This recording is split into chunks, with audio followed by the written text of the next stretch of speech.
Hey, Catherine. It is so good to have you here. It is an honor to have you here, and I welcome all the beautiful souls that join this podcast episode today.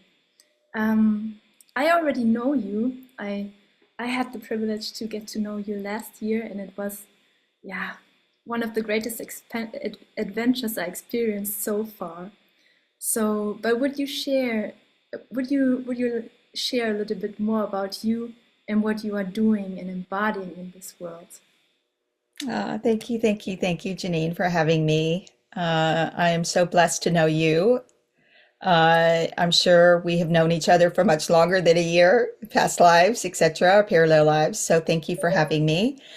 So my name is Catherine Starr. I am currently on this soul mission of my highest soul potential to show people the truth of who they are, which is a which is very large, overarching theme in this incarnation for me, and it can come in various ways. And what I've discovered on this journey is it's through healing. Obviously, as we've discussed before, it's through the Akash and the records and bringing information forward, interpreting energetic information for people and being a vessel with the highest degree of love and integrity that I can bring forward. So this is quite the adventure for me, but I'm just so happy to connect with you and share all the lovely things that are happening especially in this coming year. Wonderful. Thank you so much for sharing. Well, as you mentioned before, um, you are working with the Akashic Records, and this is kind of our main theme today. So for everyone that is like, oh, into the Akashic Records, this is for you. And this is a very special episode because what Catherine is doing is, yeah, something different, something very powerful that I had the privilege to experience, and it shifted everything. It felt like 10 quantum jumps, 100 quantum jumps at one, like boom, it was open. But let's just explain a little bit or talk a little bit more about what the Akashic Records are for those who are just opening up to these themes. And yeah, I would love to have your perspective on that. Sure. So the idea of the Akash has been around for centuries and come through in various religions as this book of life, if you were, this energetic library, knowledge repository, and it holds the past, the present, the future of all souls.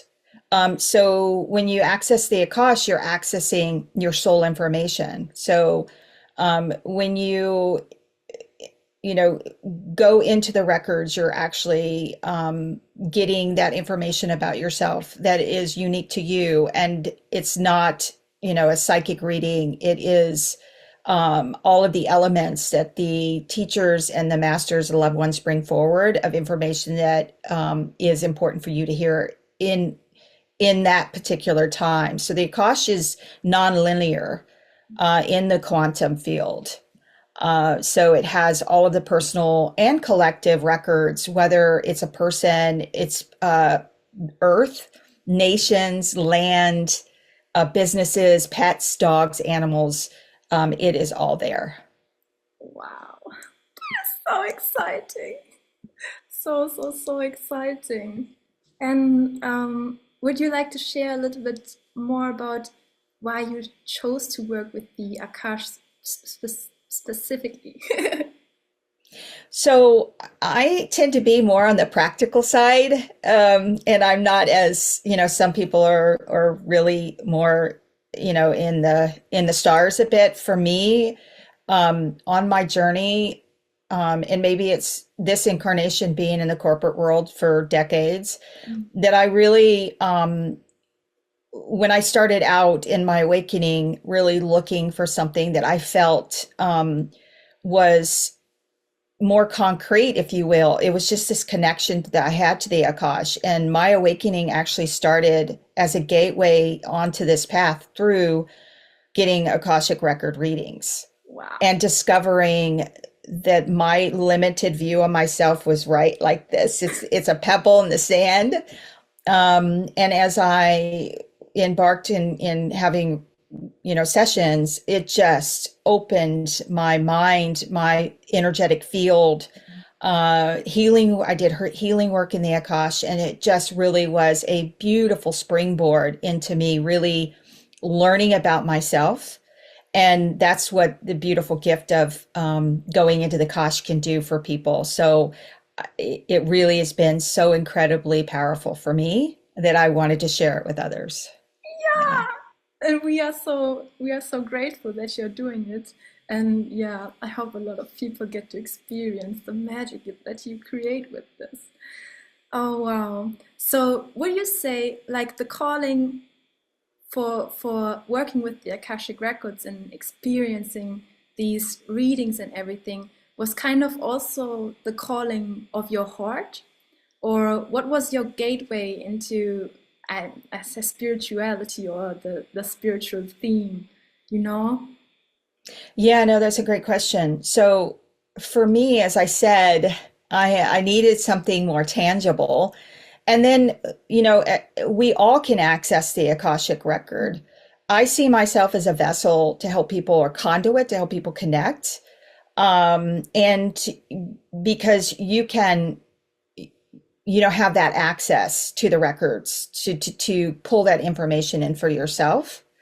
I also feel very strongly that through this ascension process and raising your vibration and consciousness, you have to merge like the star self with the earth self. Wow. And what the Akashic record does is it brings it all together for you, because the star stuff is really fun and I love it. I'm very galactic and all of that as well. But the work is on this physical body and this earth self.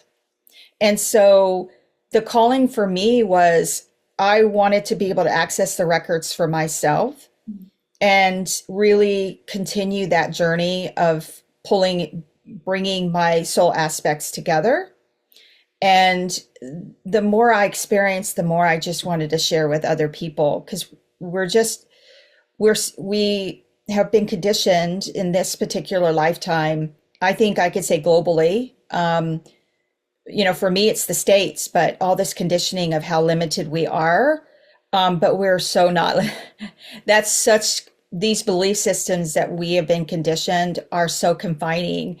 And just being in the records, you just feel so expansive. And everyone I interact has that same feedback. Now, I specifically interact with the 8th dimension of the records, which is it's just incredible. And like I said, my soul calling was to share this with others. Yeah. Wonderful. Thank you so much. Thank you so much for sharing this.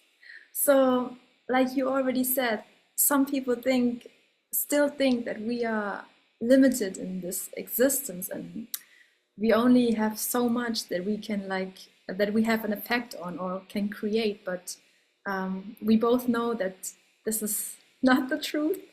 And yeah, would you like to share a little bit more about how we can use the Akash to kind of like create the life that we want to create, but in a healthy and respectful way for what is possible? And I hope you know what I mean. Yeah, no. And that's the thing about the Akash is you see behind the veil, why, and ask questions. Did I choose my parents? What is the lesson that I'm currently in that's teaching me? Why does this keep reoccurring in my field? These issues potentially, or challenges. Who I am. What is my soul's highest potential?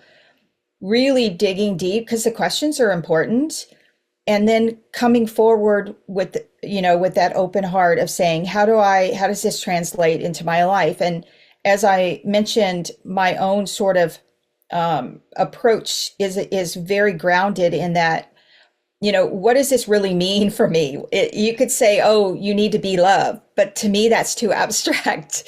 I want to know what is preventing me? What are the steps? What's the process? What is the action versus the beingness?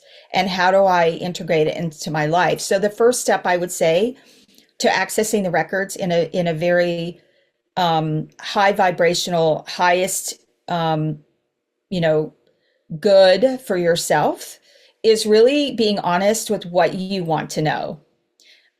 Because sometimes it can be confronting in the records. You've got to be ready to hear the answer to really integrate it in. So being honest with the questions and then also taking the information, and sometimes the information in my crown is vibrating right now as this information comes in, but the information that comes forward may not resonate in that moment. In fact, I don't recommend people getting records. Doing a session, like 3 in a row in every week. It really takes time to integrate this information in. So I think it really is if it's really your intention, everything boils down to your intention, because what I want to bring forward in my, as I continually and consistently connect into the integrity grid is to bring forward, information that is from your soul that you can use and be ready to integrate that in. And that does take time because the energy, your physical body has to catch up to all the energy that when you're inside the record. Also, in the 8th-dimensional Akash, the healing part to that is incredible. So a lot of people come in saying, just answer the question. Just want to know the answers to these questions. But I have not done a session where there isn't some type of healing that takes place that you need in that particular moment. So it really is being authentic with the questions, being ready to hear the answers, being open to the answers, and being open to receiving the energy there, the vibrations, the frequency, the healing work that's done in the records as well. That is so, so powerful. Well, yeah, I can speak from experience. I this may have been my first Akashic reading, and I told you before that I was very, very happy and grateful that I got to experience this with you. But this was next level, I mean, I kind of grew up with spiritual practices and working with my mother and everything, but this was something that I never experienced before. And it came into my life in such divine timing. And what you brought through, I mean, I wasn't crying like 10 minutes in, I was like sobbing. That this was so deep. This went so deep into the cells. And yeah, you really have to take the time to integrate this, because this is like a complete rewrite, and so much more. There no words can describe what is happening there, but you really have to experience this for yourself if you resonate with this beautiful souls. I am beyond grateful and honored that I had the privilege to experience this with you. Very, very, very powerful, Catherine, and like tears coming up because this was really divine timing. Thank you for that. Oh, it's my pleasure. This is what I just love hearing that. It just makes my heart warm. Thank you. So thank you for sharing that. Thank you so much. So, the Akashic Records.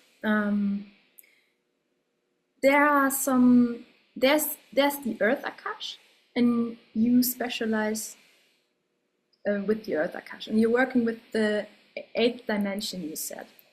And there's also something that is called the Galactic Akash.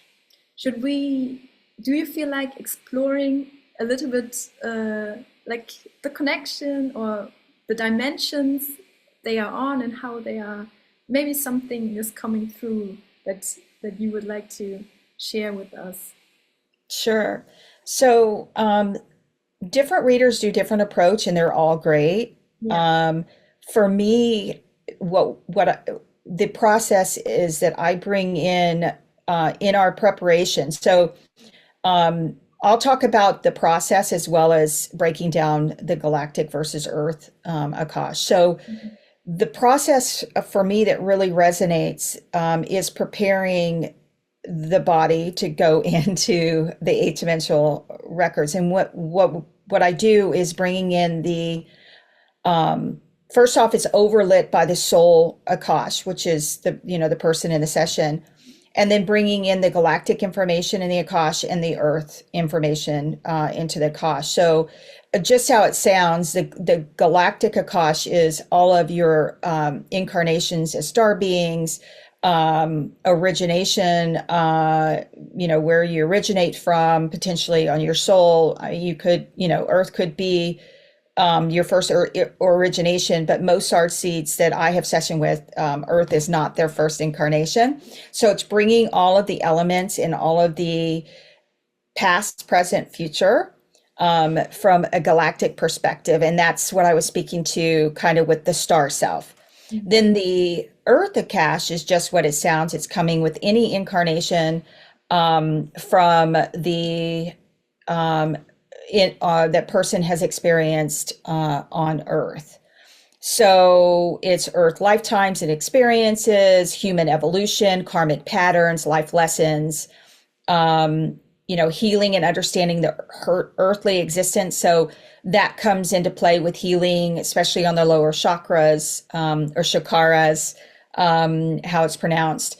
And then, that brings in your current incarnation and questions you have around that. Now, a lot of times, a self will come forward, aspect of self will come forward. And I've had such, experiences for different folks that it's their galactic self that comes forward. It could be their an earthly incarnation that comes forward.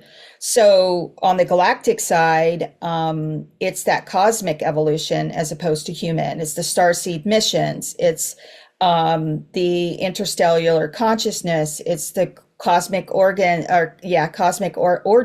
and purpose that I mentioned. And then, multidimensionality piece to it could come in, modalities from past experiences on different star beings. So it's really interesting. And then also that you may not be aware, but some folks just want to talk through their dragon Akash. Wow. Which is really exciting. And it comes through if a person wants to focus on the dragon Akash, they have a deep connection to the angelic realm. So those are all different aspects that really gives you a comprehensive view of your multidimensionality. Wow. So this is really kind of next level when you really open up to all the aspects of yourself and wow. This feels immense. It is in just the emotions, as you mentioned, you feel when you just go into the records is it's coming home to yourself, essentially.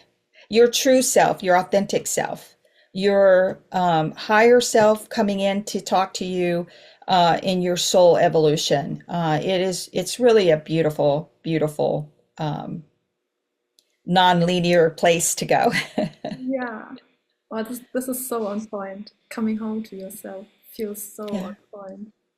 And what you bring through, like you are such a powerful channel. This is what you bring through. My cells are vibrating when I think about it and when I feel into this. Wow. Thank you so much for sharing that. Thank you so much.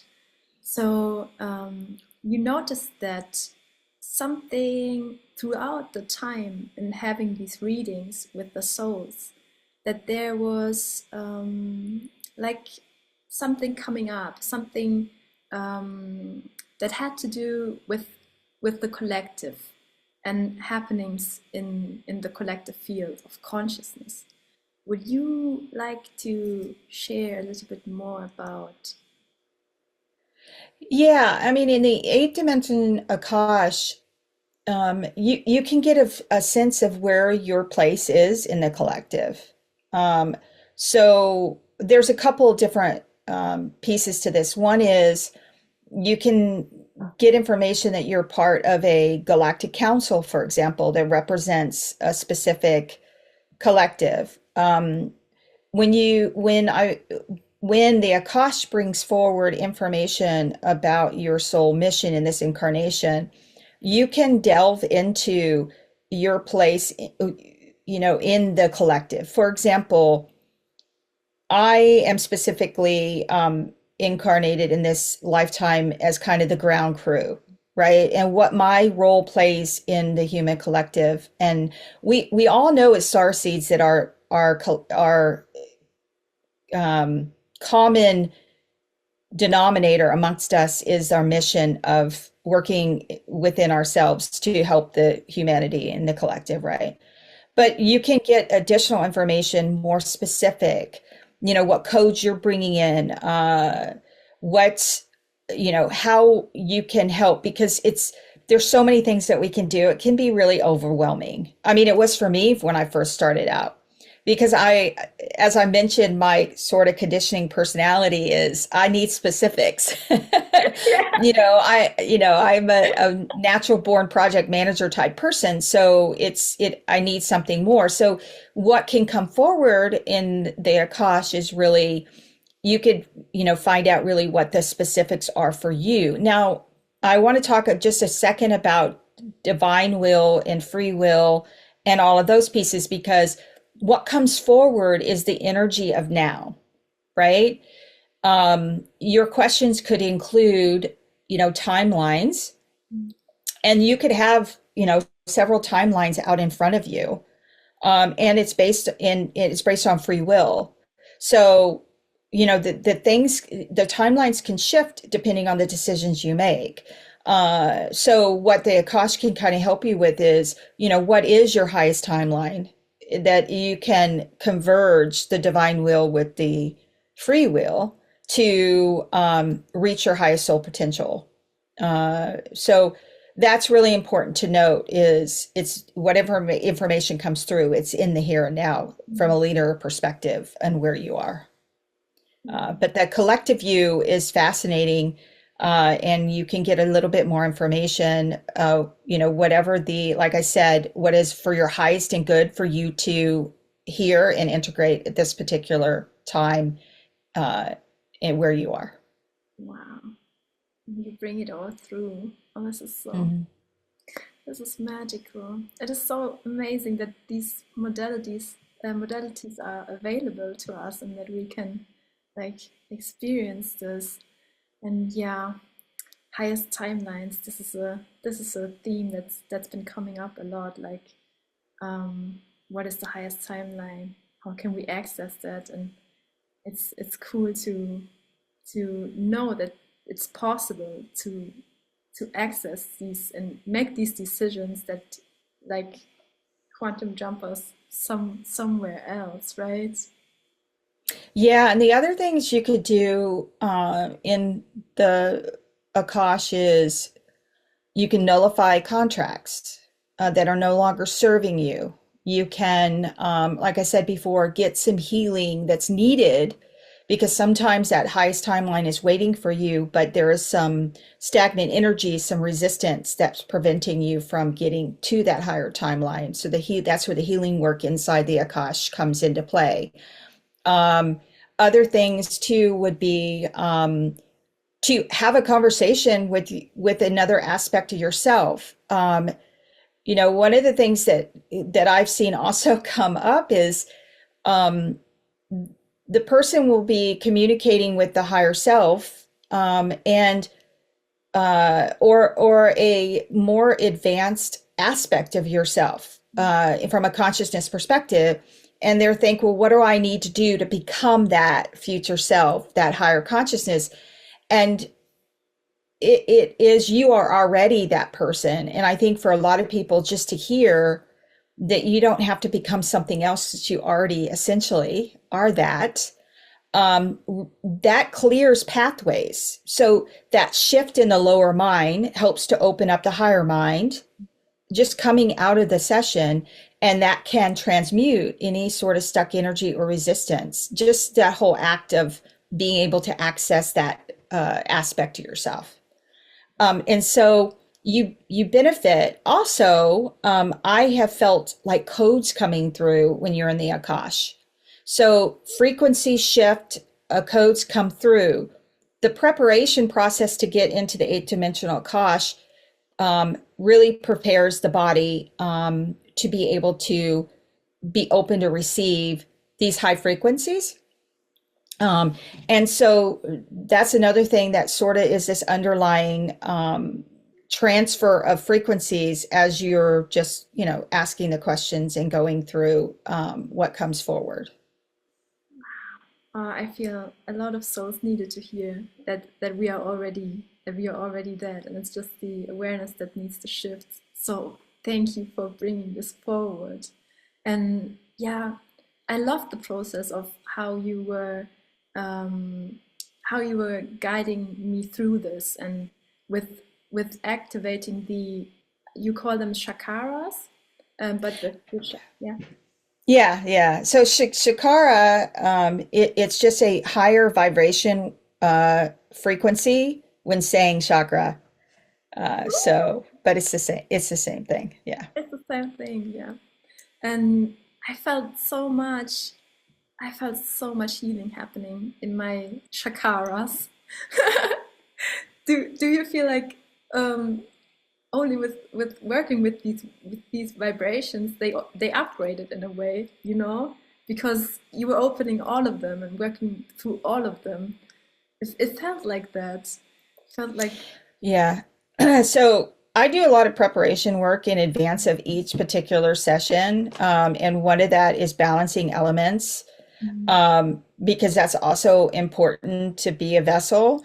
And then from a Shakara perspective, so my approach is a meditation in advance of going into the records, and bringing in the Galactic Akash, bringing in the earthakash, and bringing in the soul Akash. And a lot of times, the healing begins then, and we're not even in the Akash yet. It's the intention of being really at the doorway, that's preparing everything. And that's also how I connect to the energies of the person. So it serves multi purposes to go through this process. And I have seen, different things happen. It's really very individual, of kind of what transpires during that meditation. But the shakaras, the chakras, the opening up, one session, just high level sharing. I didn't see any lower chakras, and I was really baffled during the preparation. But when we got into the records, immediately this aspect of self came forward that was a star being, and they don't have lower chakras because they're, and I didn't even think about that. That star beings, it's the density in the earth self, that where the lower chakras are there for purposes of duality and all of those things. That's another conversation. But I was baffled why this person I did not see their chakras. And sure enough, as soon as the doors opened, this very tall blue aspect of self, similar to human, but you could clear, the person was, aspect of self was Syrian. And they don't have lower chakras. And so that's the fun and interesting things that come forward. And this particular person was the first record session, and we did a second one uh, later. And a ancestor aspect of self came forward at that particular time. And I asked the records with her permission of, why that transpired. And they said that at that particular point in time, this person needed to really connect to that multidimensional self, to really open the pathways for her to experience different aspects of herself and not just an earthly aspect. And then the ancestor session was really focusing on clearing more karma. So, but she needed to really be open to her multidimensionality to kind of come back to the more earthly, quote, earth self work to be done. And again, that's why I feel, especially all the sessions I've done, I feel like it's super important as a starseed mission that's innate to being incarnated on Earth is to bringing through the Earth self and the soul and the star self. And that really raises the consciousness, the ascension, and frequencies. Wow, that is so amazing. And it's possible. That's the good thing. We can be both. We can do both. Yes. Yeah, and I would say the next step is to also activate dormant DNA, and the Akash can do that. And so there is that. It really what's in the highest and best for the particular person, and what is helping them to evolve and transcend into their soul mission and what is in highest and best for them. Yeah. Wow, that is so amazing. And what I also noticed while listening to you is, I mean, you never know what's coming up with doing this work. You always have to be just this open channel to and transfer from your heart and your higher self whatever needs to come through.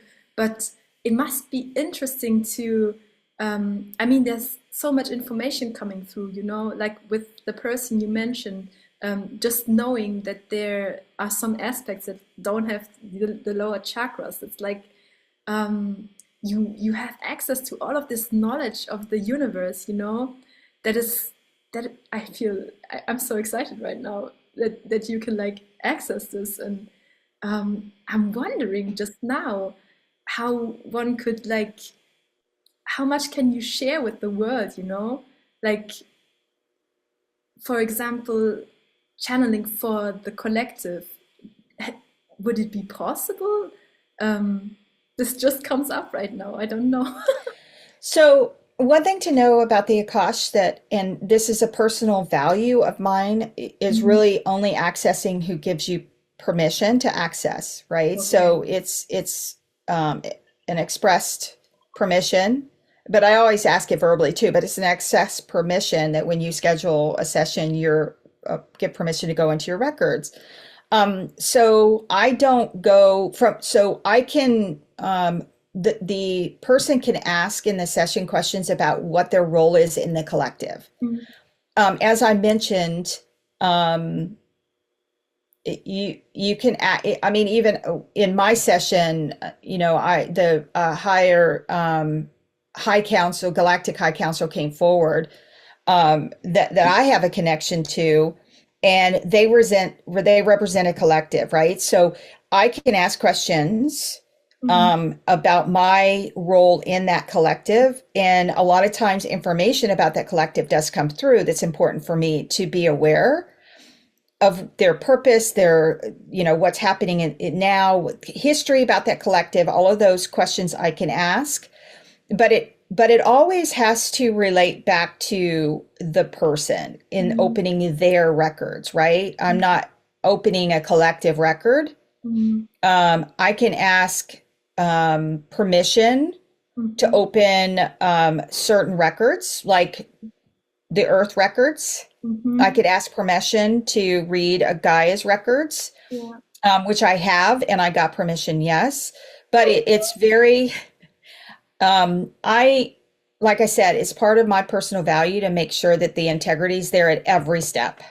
Yeah. and that I separate myself and don't project.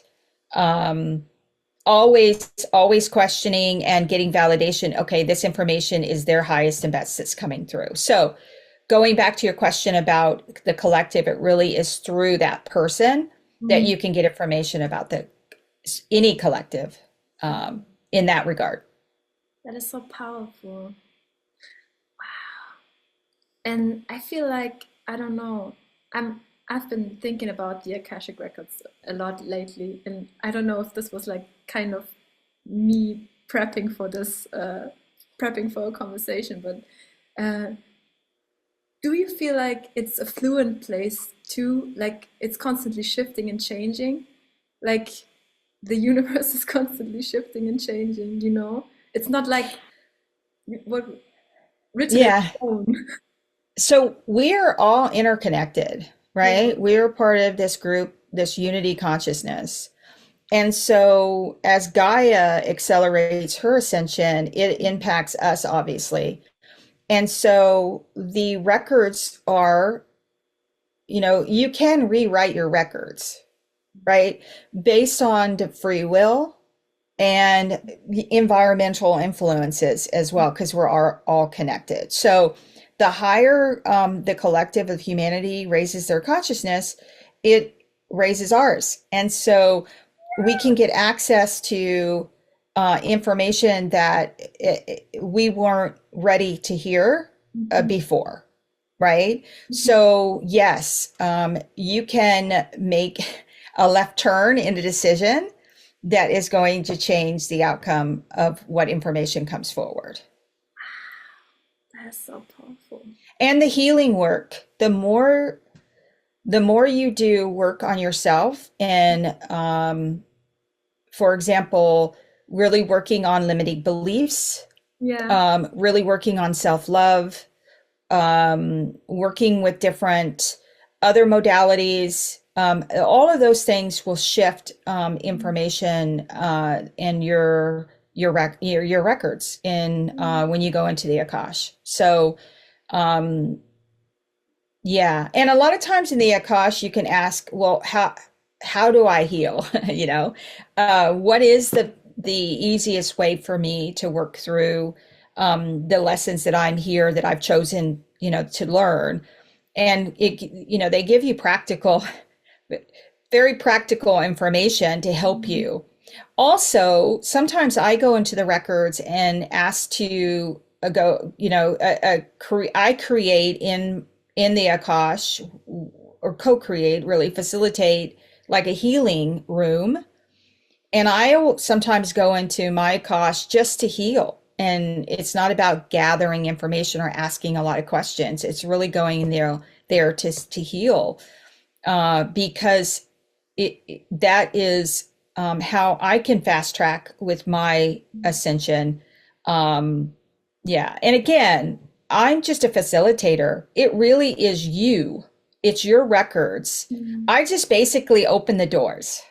Oh, And, and so a lot of, especially folks that already have turned on their clears or already have them, will gain information themselves yeah. in the records. And so a lot of times I'll be in the records with someone and it's really a conversation of what information is coming together collectively.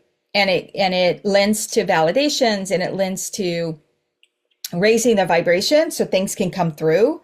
Mm. So it's very incredibly versatile. Yeah, it is. And yeah, as I mentioned before, it shifted everything. Like you're not the same after experiencing this in the best way possible. Like in the best way possible. Oh gosh. So Yeah. this is Like I said, for me, having record readings really launched my awakening. yeah, So, yeah. but you experiencing them first of all for yourself and um then deciding to like learn this modality for yourself. Yeah, and like I said, everyone can access their records. Everyone. Amazing. Oh, I I would love to experience it, for the souls to experience this, because it is really something. It is really something very, very special. Oh my. So, Catherine, this is amazing. This is ah, there's so much more. Like, we could open up so many rooms and spaces within space-time, you know? But I want to ask you, like, do you feel that there is ah, something that could be important for the souls listening, maybe in relation to the Akashic records, maybe in relation to the happenings? Do you feel like there's something that needs to be expressed or shared into the space? I would say common things that I'm seeing, especially at this particular point in time, Mm. in 2025, that's common amongst everyone that I've done readings with in the last 2 months, is really that January through March is a reset Wow. time frame, in one form or another, depending on the person. Mm. So January, and not surprising, just given, hibernating in the winter and just respecting the seasons.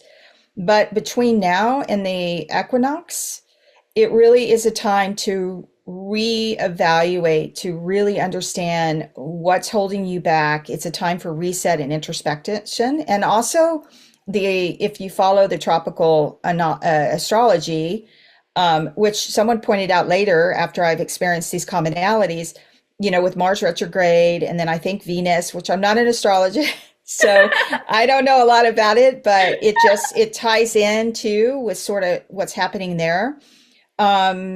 Yeah, so I would encourage people, it is a good time to sort of look at where you're at, and really kind of not take action per se, but just plan, have ideas that come in, tap in again, like I said, to this kind of rebirth of what do you need to change in your life as kind of the next step.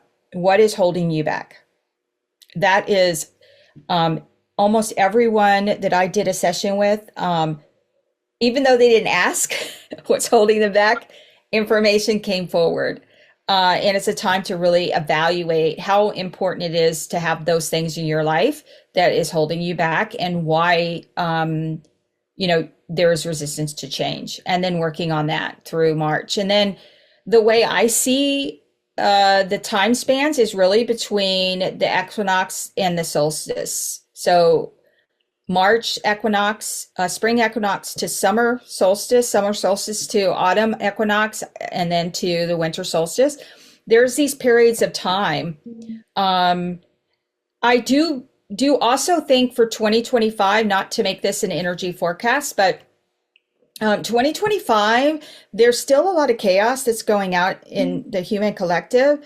Um, but this individual kind of quietness, um, for those on these paths, it's going to be more of an individual quietness, Mm. and that it's going to be less dramatic than you think, because there's so much drama in the world. Oh, yes. But star seeds that are really kind of, stepping up in their commitment level, it really is going to be a bit more quiet. And you've got to ask yourself, are you going to, where do you want to be at the end of the year? And this journey is going to be, like I said, the other only word I could think about it is kind of a quiet journey, which means there isn't going to be a lot of proclamation and drama around things, but just where do you want to be at the end of the year if you're following the typical calendar year of what that looks like for you. And it's not going to be, again, like tower moments. It's going to be sort of this progression on your own journey, if that makes sense. Yeah. Yeah, I do resonate with this so much. And thank you so much for reminding us that, or sharing with us the information that this first 3 months are kind of like this reset time, and to really like take the time, because at the beginning of the normal human year, people are like, oh, we're going to go into this year and do everything and everything you want to do. But I feel it's really important to feel into what's important, and yeah, work through this resistance and do it in your own divine timing. Oh wow. Yeah. And not to say that there isn't going to be some folks that are going to implement a resolution and stick to it, Mm. but that doesn't usually happen, right? Yeah. It's really thoughtful intention and really looking at living a heart awakened life. Yeah. Wonderful. Wonderful. Thank you so much, Catherine. Yeah, my pleasure. It's really interesting. Most sessions are very different, but like I said, there's these common themes that were popping up. But yeah, it's really interesting. That is so cool.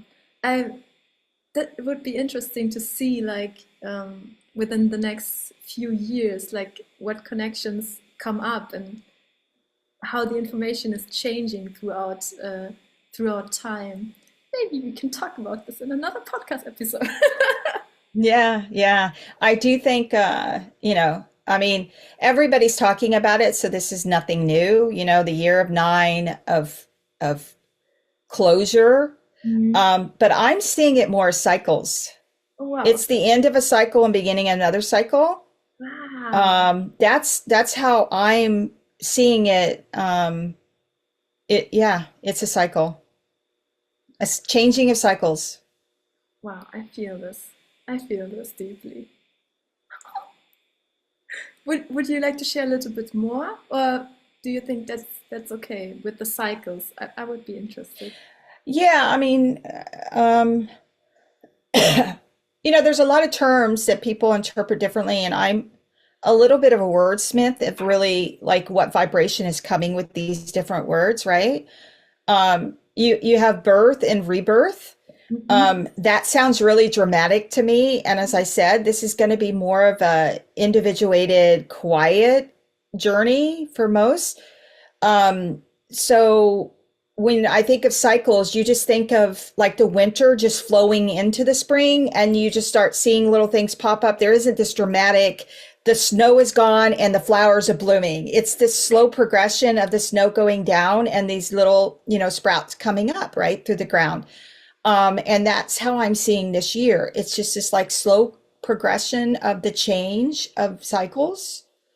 And people that are expecting, dramatic changes, there's free will, and you can create that if you want to and manifest that. But I think the raising of consciousness and the raising of frequencies. Now we're human, so our frequencies are an ebb and flow, right? Because we live in density. Lower frequencies are never going away because we live here, right? But I think what you're going to see is you're going from this to this, Oh, right? And so, again, I think there's going to be a call to action this year for, are you in? Are you in? Are you all in or not? Right? Really reevaluating your commitment to this path, because it's not an easy one. mm, And I don't know anyone that hasn't sort of contracted back. You expand, you contracted back. But it's the same concept of going from here to going to here is, which, I'm making waves that are lower and then waves that are higher. There's also this idea of, you expand further than you contracted, so you are progressing forward. And I think this year, your people's higher selves are going to be pushing them for a deeper commitment to making changes in their life to raise their consciousness. wow. That's been my experience as a common theme in the sessions. Oh. Thank you so much for sharing. I resonate with this deeply, and I hope that a lot of souls resonate with this too. And it's so good. It feels like a big relief to have this slow progression, with everything shifting so fast, to just be like, okay, I can take the time to, like, these little seeds can take the time to grow, and also to really go all in, but also in your own divine timing. I feel this very, very deeply. Thank you so Yeah, much, yeah. Catherine. Yeah, my pleasure. I mean, we as humans want things to be, done now and fast. And if you're connected to the Palladians, it's even more so, I think, like myself. But and I could even say last year, I had this sense of urgency and the the honor and privilege I have of being opening records for folks um, has really brought forward the need to um, become your authentic self in a way that works for you, not with these expectations that you have to channel next week, that Yeah. you have to, become really sharp and clear. For example, like now, if we had all these things rushing at us, we would not probably handle it very well. So there is that. Um, 2025 really bringing forward that sense of your own quiet journey, and that you are farther along than you probably realize, and that you're make your way in the world as you make your way in the world. Oh, Yeah. that is really moving me deeply. Like, wow. Ah, beautiful souls, take your time. It's all gonna be fine. It's all going to be fine. But Wonderful. the flip side is you still have to do the work. Yeah. So there's that. But we're up for the task, I feel. Wonderful, Catherine. Ah, I love you so much, and I'm so happy that we are Oh, I here love you too. today. Yeah, me So, too. so It's fun. much, It's a lot of fun. right? So, um, of course, I would love to have the souls check out your channels and your socials, and all the beautiful souls that feel like, oh my gosh, I need to experience this Akashic reading, and maybe they want to talk to you or get in contact with you. Like, would you share, yeah, where they can find you? Of course, I will put the links in the description box below, but yeah. Yeah, I have to say I'm not that great with with like being a spread across platforms. I'm sort of in my little quiet corner of Instagram. But yeah, anyone can reach out to quantum.star on Instagram and DM me. I do have a link in my bio. Um, I don't do a lot of record readings. I don't book a lot at one time. I take a lot of time planning in advance. So, but if something is not on the calendar link, folks can always DM me, and I can see I do. Like I probably only do 3 or 4 a month. But it depending on the situation. But yeah, and I have a link that somebody can book, but they can also reach out in a DM. Wonderful. So, beautiful souls, if you feel this, reach out to Catherine and have this amazing experience. And is there something special that you would like to share besides these amazing readings? Just if we could specialize them to 2025, given the time of year. They could be specialized, focused more in the Dragon Akash if people are really connected. The focus could be galactic or whatever the intent is. I'm also curating a crystal workshop Oh, yeah. uh, because crystals help me quite a bit, and sometimes I use them in my Akash sessions as well. But I've been getting this feedback. Well, people say, "Well, how do I?" I bought, for example, this little guy. How do I work with him? And so I'm putting together an agenda to do a crystal workshop to help people, be able to connect and have more of an intimate relationship with their crystals. And it doesn't have to be a carved crystal. It can be a stone. I happen to like carved crystals, but and then I do work with crystal grids in the Akash on occasion, that are specific to someone, and I can just kind of show what one looks like. Yes, Whoop, I don't know that you please. can see that. I don't I know that think, you can see it. oh It's yeah, when you keep it at your level, I think one can see it. Like, okay. Okay, yeah. ma- Uh, so, that's something I'm looking into. I kind of do it from a personal level, but my crystal grids have been really, they've really brought abundance into my life. And it's kind of this process I have, that's really helped me that I'd like to share with others. But yeah, those are kind of the couple things that are coming up. oh, Yeah. So I'm still I'll be in my sort of reset process until yeah, March as well. yeah. So, but I am doing, like I said, a few sessions here and there.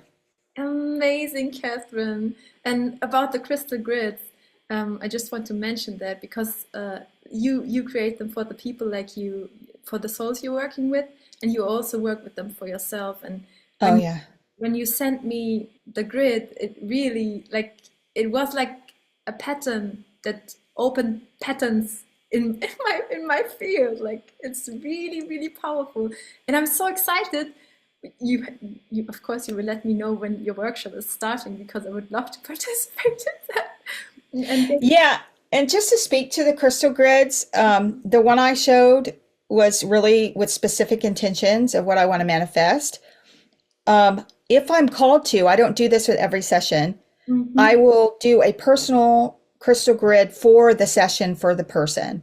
So that's what I did for you was I was called, and what the crystal grids do for the sessions, just to kind of put framework around that, is it centralizes the energy. So part of things that I do is sort of I'm like a catalyst and a transformation of energies and frequencies. And if I feel, or just actually, I connected to source and ask if this person would benefit or need to have more of a crystal grid to contain the energies. And I get a yes, then I put together, and I bring in crystals, whatever specific to that person for that particular session. That's so powerful. That is Yeah. that was really powerful. Like, oh, I'm so excited to get to know more about all of these grids and how you can like manifest with them and work with them. Yeah. I never thought about that, but how genius! How Yeah, genius! it amplifies the energies and the intention. Wow. Um, you know, especially if someone is sort of not sure how it all works and what do they need, like in manifesting, because I know that's a buzzword nowadays, but just bringing the abundance, but it's really just taking, um, we have this energy field around us, right? That has like pockets of data. And when you are looking to co-create something specific, the crystal grids just help you sort of narrow in that energy, amplify it, and laser focus it to manifest that particular thing. And my experience have been that it is that thing. The more specific you are, the better, because you can get something broad back and say, well, I didn't really ask for that, but you did. You just weren't that specific. But yeah, it can be incredibly powerful.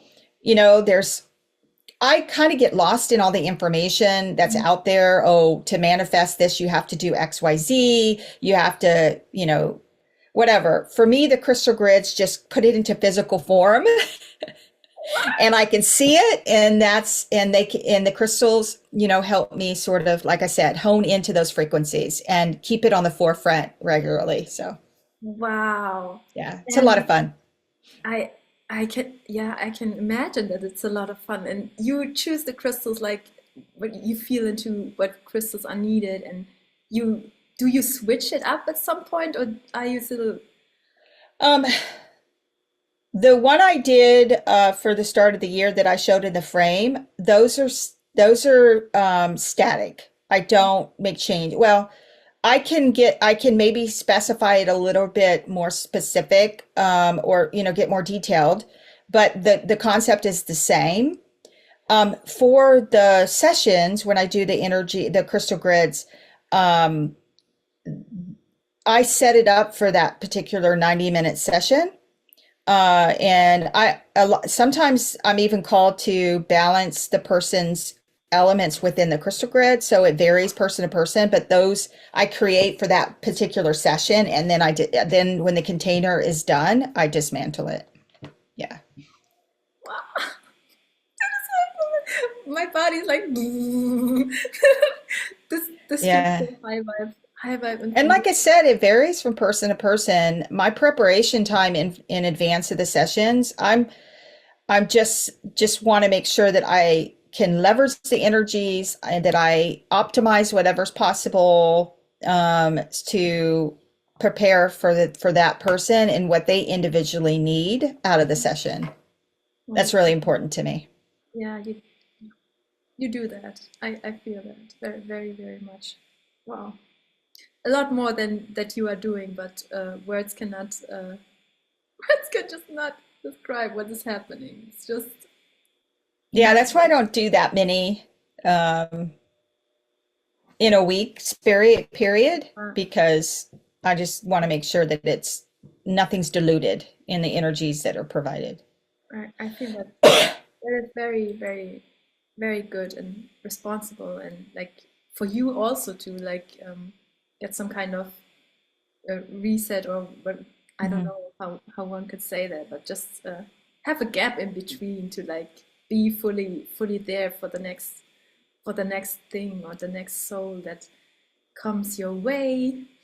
Ah, Yeah, yeah.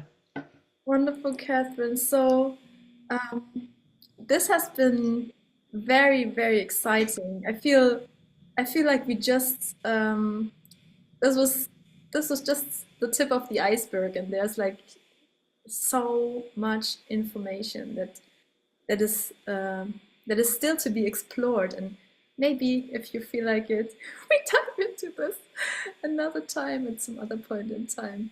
But Yeah, I mean, you can really leverage access to the records. I mean, you could even get, with permission, access the records of, like I showed, this crystal skull. can you You show can, it's a dragon, it's lapis. how beautiful? Um, but I can, ask to open its records. My Oh, dog, I've opened my dog's records with her permission. oh Um, my a goodness. house. Like I said, my sister lives in the hill country in Texas, and she wanted to open the records of the land that they own, and really honoring and understanding the needs of the land and being a steward of the land. That's really fascinating. So yes, with permission, just to continually emphasize that you can access the records. The only time I would not access the records is with the child. Okay. You can ask questions about your interaction to your child, but I'd wait till the child is mature enough to understand giving permission. Because some souls are incredibly protected. Um, I haven't had a person that I was unable to open the records for, but I've had a person that I had to go through several uh, teachers and record keepers to get permission. So going into the Akash, it's really important to understand that the importance of that permission and making sure that the soul is protected accessing their records. So That's the seriousness side of the Akash, but there's lots of applications otherwise to, help you in where you are. One thing I haven't done that would be a lot of fun, because one of the things I do is go to a lot of sacred sites and anchor codes and retreat codes, but I have not asked permission to open the records of a sacred site yet. I don't know if that's possible, but at some point, and I'd like to physically be there. So at some point, I'll probably try that and see if it's possible. But yeah, like I said, you can, any sentient being, you can, that's non-human too, you can ask permission and see Oh, if you can access their records. A lot of fun. yeah, galaxies opening up. Oh my goodness. Yeah. You do a lot of powerful grid work. Like Oh, this, I do. Yes. Yeah. this is amazing, Catherine. You have to let us know on your Instagram if you try this, if you open the Akasha or sacred space, if you feel like it. Of course, I don't want to. Yeah, yeah, yeah. No, I definitely share if I'm able to do it.